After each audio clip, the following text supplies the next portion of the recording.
moi j'ai fait effectivement une thèse d'archéologie sur le château de Caen, du 15e au 19e siècle, mais c'est pas de ça dont je vais vous parler. Je vais vous parler du projet collectif de recherche sur le château de Caen, qui a été commencé en 2019. Mais avant ça, je vais d'abord vous faire un très bref historique du château. Visite au pas de course, juste pour que vous puissiez appréhender un petit peu le site. Donc, Guillaume le Conquérant construit ce château au XIe siècle. On est à l'époque sur un site qui a la même envergure qu'aujourd'hui, à peu près 5 hectares. On sait très peu de choses pour le XIe siècle. Hein. On a l'enceinte, voilà, qui fait 5 hectares. On a un palais, on a une église, et on n'en sait pas beaucoup plus. 12e siècle, apparition d'une tour maîtresse. On a la première mention écrite de la prison, un grand édifice d'apparat qui appartient à la fin du 12e siècle. Je vais vous montrer. 13e siècle, c'est la conquête de Philippe Auguste, 1204. Il entoure la tour maîtresse de cette enceinte, qu'on appelle le donjon. Il y a la construction de cette tour, la tour Puchot, construction d'une nouvelle entrée, la tour des Champs. Je saute directement au 15e siècle, de très importants travaux qui ont été réalisés par les Anglais pendant l'occupation de la Normandie, avec la construction d'une barbacane, reconstruction d'une partie de la porte des Champs, construction d'une autre barbacane au sud, reconstruction de la porte Saint-Pierre, consolidation des murailles, enfin vraiment des investissements massifs dans le château 15e siècle, c'est une époque importante. 16e siècle, on a l'installation de grandes écuries ici qui réoccupent une ancienne forge, on a la construction d'une nouvelle aile dans ce qu'on appelle désormais le logis du roi et ensuite le logis du gouverneur. On commence à voir apparaître les premiers bâtiments sur les plans à la toute fin du XVIe siècle. Installation d'un rempart de terre pour consolider l'enceinte, ici d'abord au sud-est, puis à l'ouest, ici. Et puis 18e siècle, donc c'est une période qu'on commence à connaître un petit peu mieux parce qu'on a des plans assez précis, donc avec un certain nombre de bâtiments qui sont occupés par la garnison. Au courant du 19e siècle, la caserne se structure, ça devient la caserne Lefebvre. Le donjon a disparu en 1793, remplacé par une place d'armes à la fin du 19e siècle, et un certain nombre de bâtiments de caserne. Pendant la Seconde Guerre mondiale, le château est toujours occupé, puis, vous le savez, bombardement, pour ensuite devenir, quelques années après, l'enceinte des musées. Et donc ça, c'est à droite, l'apparence du château à la veille des travaux qui viennent de commencer. Voilà, ça c'était vraiment pour la visite très rapide pour que vous puissiez un petit peu appréhender l'envergure du site, 5 hectares, 1000 ans d'histoire. Voilà donc l'histoire du château de Caen. Maintenant, je vous parle du projet collectif de recherche, le PCR. Alors, un projet collectif de recherche, c'est administrativement, c'est l'équivalent d'une opération archéologique qui consiste à rassembler un certain nombre de chercheurs et un certain nombre d'institutions différentes pour travailler sur un sujet. En l'occurrence, nous, on travaille sur le château de Caen, mais une trentaine, une quarantaine de chercheurs, dont vous voyez la liste en droite. On travaille sur le château de Caen, de ses origines jusqu'à nos jours. Alors, les participants, au niveau des institutions, c'est le CRAM, le Centre de recherche archéologique et historique ancienne et médiévale, fondé par Michel Debrah, dont on a parlé tout à l'heure, et le musée de Normandie. Et puis participent avec nous un certain nombre d'autres organismes, l'INRAP, qui fournit des collègues qui fournissent des heures pour nous aider, la Fabrique de patrimoine qui fournit un certain nombre de prestations, des chercheurs et chercheuses indépendants qui travaillent avec nous, des étudiants. Voilà, donc tout ce monde-là travaille sur un certain nombre de sujets différents sur le château.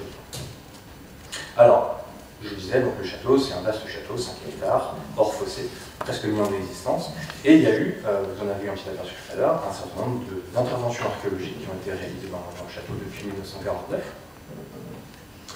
Mais plusieurs de ces opérations sont restées à l'état de rapport, voire de simples notes dans des carnets. On était à 19 opérations avant le début du PCR, on en a 24 aujourd'hui. Et alors, on a affaire à un site qui possède une documentation écrite et iconographique absolument colossale, qui est vraiment exceptionnelle. On a des milliers de sources écrites. Alors là, sur ce diaporama très chargé, c'est pour montrer la profusion de ces sources écrites. Des milliers de sources écrites de toute époque. On a des textes comptables, on a des chroniques, des chartes, des registres de tabellionnage, des projets de transformation, des articles de presse, etc. Même chose avec l'iconographie. Des centaines, des milliers de plans, de dessins, de photos, etc. Mais deux problèmes se posaient à nous. D'abord, cette documentation est très dispersée. Dispersée dans des fonds d'archives différents, dispersée dans les bureaux, les disques durs des chercheurs. Et un autre problème, c'est que toutes les sources n'ont pas été collectées.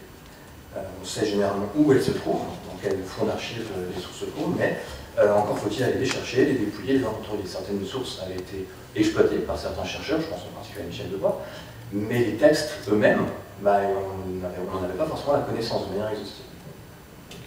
Donc avec tout ça, les sources iconographiques, les sources écrites, et puis l'archéologie, il y avait du potentiel pour un projet permettant de rassembler toute la documentation. Et puis, vous l'avez vu avec le schéma directeur, les circonstances se prêtaient à un tel projet, puisque la municipalité de Caen, donc propriétaire du château, a acté en 2017 ce schéma directeur d'aménagement du château, dont les travaux ont commencé il y a quelques mois, et ils vont se poursuivre encore quelques temps. Donc en 2019, le projet collectif de recherche sur le château de Caen a été initié par Luc Bourgeois, qui est professeur d'archéologie médiévale à l'Université de Caen, avant que je prenne le relais en 2021. Donc l'idée, c'était d'associer des chercheurs et des chercheuses pour collecter des données sous toutes leurs formes sur le château de Caen et initier un certain nombre d'études afin d'une part de fournir des éléments utiles pour des futures études et d'autre part pour apporter un regard scientifique sur le projet de réaménagement du château, avant, pendant et après les travaux. Alors, l'emprise du projet, vous la voyez ici, l'essentiel des travaux s'est concentré sur le château proprement dit, donc ici intramuros, donc ici en bleu, mais on a été amené aussi à travailler ponctuellement sur des espaces périphériques, et donc en particulier au sud-est, avec les travaux au sud-ouest, pardon, avec ici les travaux du tram, qui ont eu lieu ici. Donc voilà, l'emprise du projet. Et donc, cette introduction, pour vous dire maintenant, après cette introduction, je vais vous parler maintenant dans les grandes lignes, de manière assez, pas du tout exhaustive. Je vais vous parler des activités qu'on a menées et les principaux résultats qu'on a obtenus. D'abord, des travaux cartographiques. Il y avait, jusqu'à une date récente, il n'y avait pas de plan général du château qui soit vraiment détaillé, et en particulier avec les intérieurs des bâtiments. On disposait d'un plan géomètre qui était complété ponctuellement par les opérations localisées. Et donc, pour combler cette lacune, tous les ans, depuis 2019, il y a un topographe de l'INRAP qui apparaît ici sur la photo, Michel Guénard, qui relève un assablement chaque centimètre carré du château. On va prendre un autre. On va prendre un autre, la batterie de temps.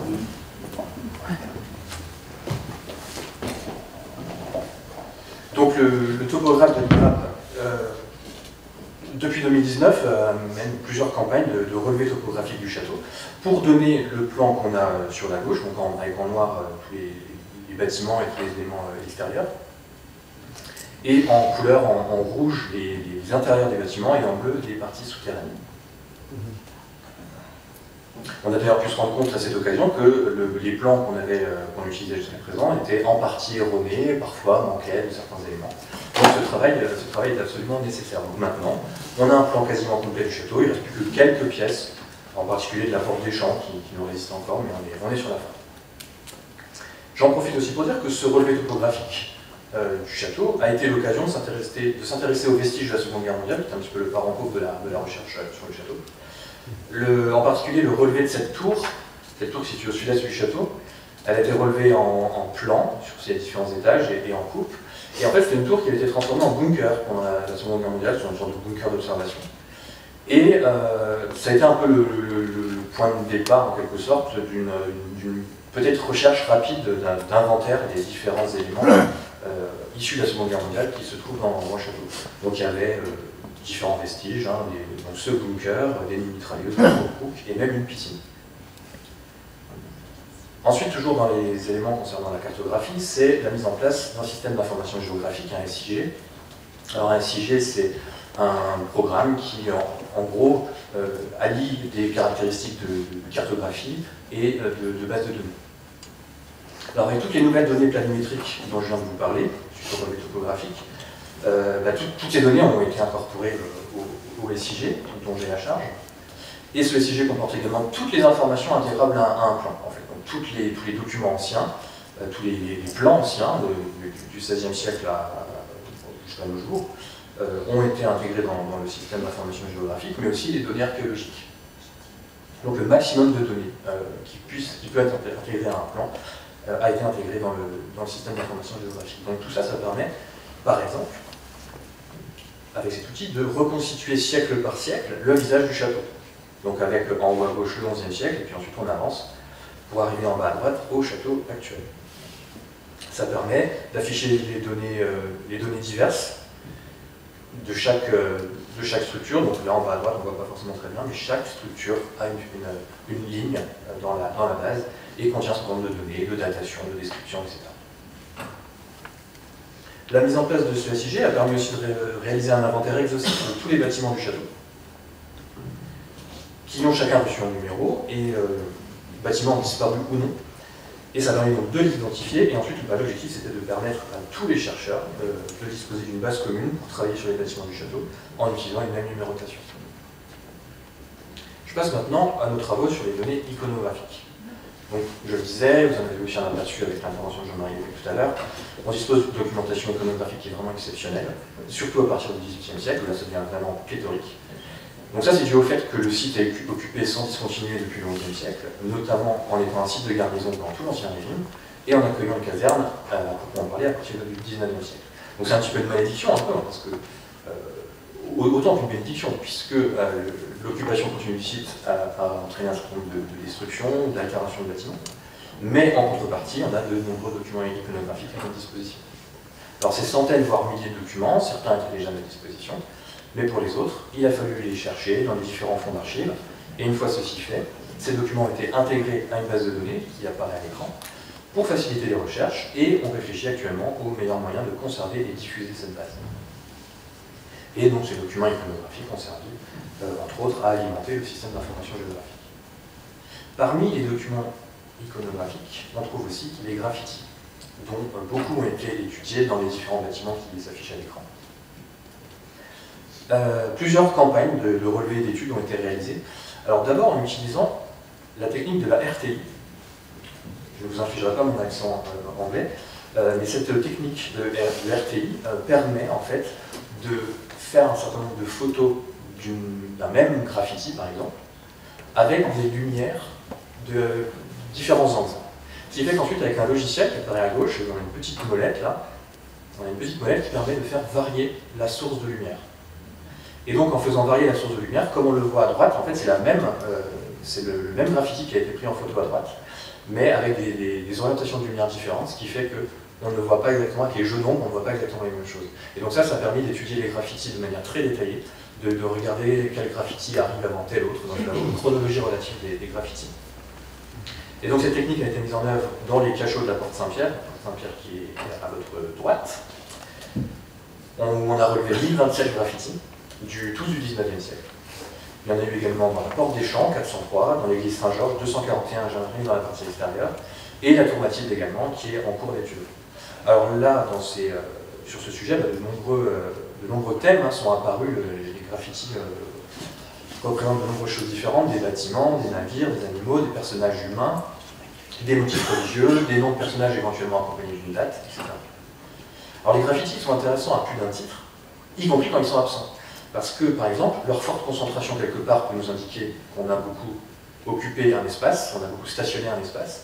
On peut imaginer aisément les gardes, les planqués qui s'ennuient à l'entrée du château et qui, pour tuer le temps, gravent leur nom ou dessinent. Et même chose évidemment avec les prisonniers. Mais inversement, l'absence des graffitis est également une absence d'information. À un endroit où il n'y a pas de graffiti, ça veut dire qu'on y passait peu, ou alors qu'on y séjournait, donc on ne sabote pas l'endroit où on vit. Alors les caractéristiques, par exemple, des graffitis de bateaux nous donnent beaucoup d'informations. Ça nous permet de proposer des datations, avec beaucoup de bateaux, en particulier des 19e, 18e et 19e siècle, un petit peu de 16e siècle aussi. Mais on s'est aperçu aussi que leur niveau de précision permettait d'affirmer que leurs auteurs avaient une certaine connaissance du monde maritime, et donc qu'ils avaient peut-être, certains soldats de la caserne ont peut-être fréquenté des ports, voire peut-être exercé des métiers liés à la mer. Les graffitis, c'est des sources un petit peu négligées parfois, et pourtant ce sont des témoins de personnes, essentiellement des soldats, qui n'ont que peu laissé de traces dans l'histoire, donc permettent de faire parler ces gens qui habituellement restent silencieux dans notre documentation. 5 minutes.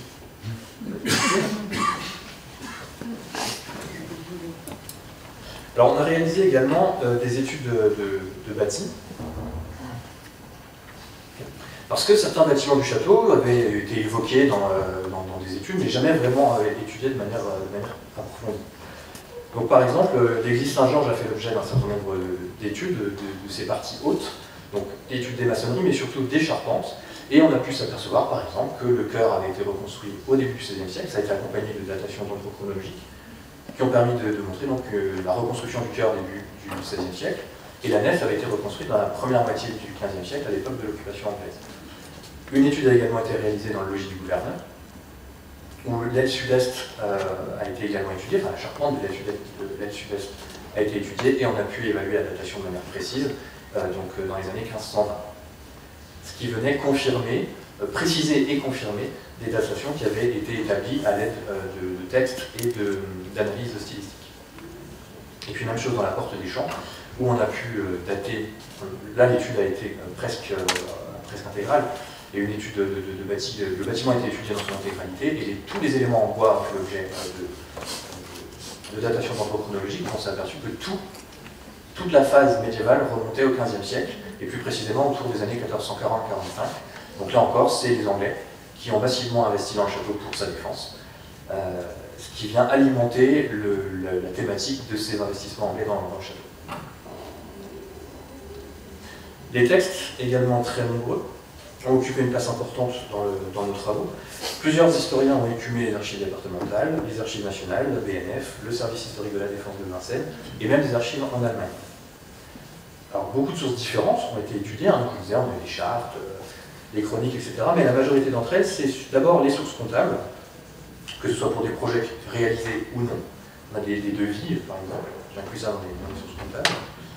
Donc des projets ou des travaux effectivement mis en œuvre. On en a des centaines de la fin du XIIe siècle jusqu'au XIXe siècle. Donc, ce sont vraiment des mines d'informations considérables. Ça permet par exemple de trouver des mentions de bâtiments disparus, même si on a parfois du mal à les localiser. Ça permet d'identifier les grandes campagnes de travaux, des périodes où on dépense davantage, et en particulier pour documenter les investissements anglais dans le château au XVe siècle dont je vous parle. Ça permet enfin de mettre en évidence les pièces d'un bâtiment et les évolutions de ce bâtiment. Par exemple, on a pu mettre en lumière les différents bâtiments de la prison, avec ce qu'on trouve assez classiquement, une prison pour les prisonniers pour dette, une prison pour femmes, une prison pour les voleurs, et évidemment la salle de la torture. Les registres du tabellionnage aussi ont fait l'objet d'une attention particulière. Donc ces documents nous ont permis de retrouver des noms de personnes, et donc de suivre un petit peu la trajectoire des occupants du château au XIVe et au XVe siècle.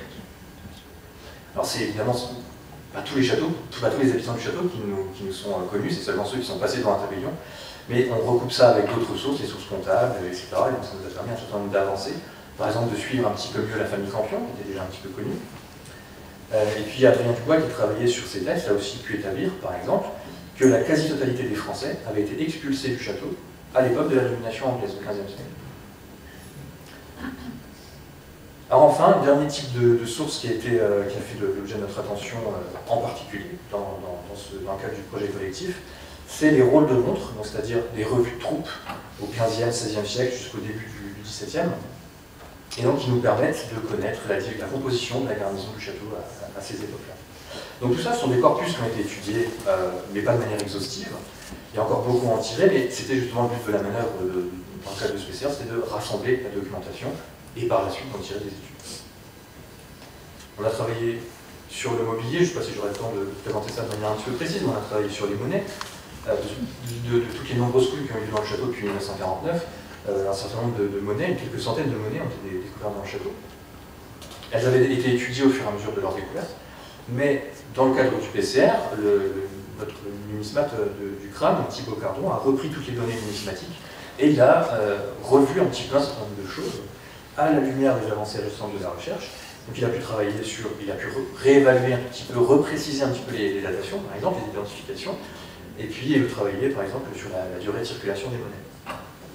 Un type de mobilier qui est assez rarement étudié, enfin qu'on rencontre assez rarement en fouille, c'est les mortiers en pierre. Donc plusieurs exemplaires ont été trouvés dans le château et au pied du château du côté de l'église Saint-Pierre. Donc il y a une étude qui a été faite en 2021 là-dessus, avec un inventaire descriptif, une couverture photo, etc., qui a permis un certain nombre de résultats intéressants et des pistes de recherche. Ça a permis aussi de faire le point sur les collections du musée de Normandie. On avait par exemple des objets qui n'étaient pas numérotés, des objets issus des fouilles anciennes qui n'étaient pas numérotés. Donc le matériau lui-même a été étudié, par exemple. La pierre de Caen a été étudiée, ça fait l'objet d'analyse lithographique. Et donc ça a pu montrer que tous les mortiers avaient été fabriqués soit en pierre de Caen, mais aussi en pierre de Ranville, donc une localité pas très loin de Caen. Et puis ça permet aussi d'avoir une base pour faire des comparaisons avec d'autres mortiers fabriqués en matériaux similaires, mais pour lesquels on avait un petit peu de mal à distinguer la différence avec la pierre de Caen. Il y a des mortiers qui sont fabriqués en Champagne, qui ont circulé. Voilà, il y a deux types de pierres en fait, qui ont pas mal circulé au Moyen-Âge, et on a parfois un petit peu de mal à les distinguer, et donc faire ces analyses lithographiques ont permis de préciser un petit peu tout ça. La vaisselle en verre a également fait l'objet d'une petite étude qui a permis également de resserrer un petit peu les datations, d'essayer de comprendre un petit peu les choses. Alors il y avait deux corpus principaux, enfin deux lots principaux. Un plutôt du Moyen-Âge, issu de fouilles anciennes des alentours du XIIIe siècle, donc la datation a été un petit peu reprécisée, avec des objets bien conservés. Par contre, on n'avait pas du tout le contexte de découverte, on avait très peu de choses sur le contexte de découverte. Inversement, l'autre lot sur lequel une étudiante de master a travaillé, il était très bien documenté au niveau du contexte de découverte, parce que c'est des fouilles récentes. En revanche, le mobilier était extrêmement fragmenté. Donc ça, c'est un travail qui est en cours, qui vient d'être achevé. Donc je ne peux pas vous en faire un aperçu exhaustif, mais c'est pour vous montrer ce sur quoi on travaille. Et enfin, un type de mobilier un petit peu particulier, les enseignes de pèlerinage. Il y en a deux qui ont été trouvées. Deux qui ont été trouvées dans le château. Une, celle du haut, qui était trouvée, on ne sait pas exactement où, c'était une fouille ancienne, et l'autre qui a été découverte en 2016, c'est deux enseignes qui se ressemblent beaucoup, qui ont l'air identiques a priori, et donc il s'agissait de faire des études pour vérifier si vraiment elles étaient identiques ou pas. Donc on a cherché les dater, on s'est aperçu qu'elles dataient des alentours de la deuxième moitié du XIIe siècle, et une étude a été réalisée avec une acquisition 3D, un scan 3D, pour vérifier si oui ou non ces enseignes étaient bel et bien identiques, et on s'est aperçu que oui. Je ne pourrais pas vous détailler la méthode, j'en serais bien incapable, mais on s'est aperçu que ces enseignes étaient issues du même moule, et qu'elles venaient très vraisemblablement d'Aix-la-Chapelle. Un type de mobilier encore pas forcément très courant, c'est les pipes en terre, qui font l'objet d'une étude dans le cadre d'un master. Donc c'est une étude en cours, je ne peux pas vous en dire grand chose, mais bon, c'est un lot de mobilier du 17, 18e, 19e siècle, donc c'est intéressant. Ça nous permet d'avoir des informations, par exemple, sur les origines de ces objets. Donc on imagine bien dans une caserne des soldats qui fument la pipe. C'est un type de mobilier qui est bien intéressant. Voilà, je termine. Le château, le PCA Château de Caen, a fait l'objet de 4 rapports, 2019, 2020, 21, 22 et un 5e est en cours de préparation. Je vous ai fait une présentation au bas de course, c'est loin d'être exhaustif, mais je voulais vous présenter de manière un petit peu générale ce qu'on avait fait sur le château de Caen, même si je ne peux pas, on a dit trop de choses, je ne peux pas tout vous dire, mais voilà, ce sont les projets en cours qui feront l'objet bientôt, 2026, d'une exposition. Moi, je travaille aussi sur ma thèse. Il y aura également un certain nombre de publications sur des sujets un petit peu précis qui seront, je l'espère, produites dans les temps qui viennent. Donc, et puis enfin, on réfléchit aussi à la pérennisation des données, puisqu'il y a un volume très très important de données qui a été produit au cours de ces dernières années. Les textes, la photographie, la topographie, etc. Donc maintenant, ces données, il faut les rendre accessibles pour les chercheurs, pour les étudiants, éventuellement même pour le grand public. Et puis il faut réfléchir à la façon de les rendre pérennes pour que l'on puisse continuer d'en disposer dans les années et les décennies qui viennent. Je vous remercie de votre attention.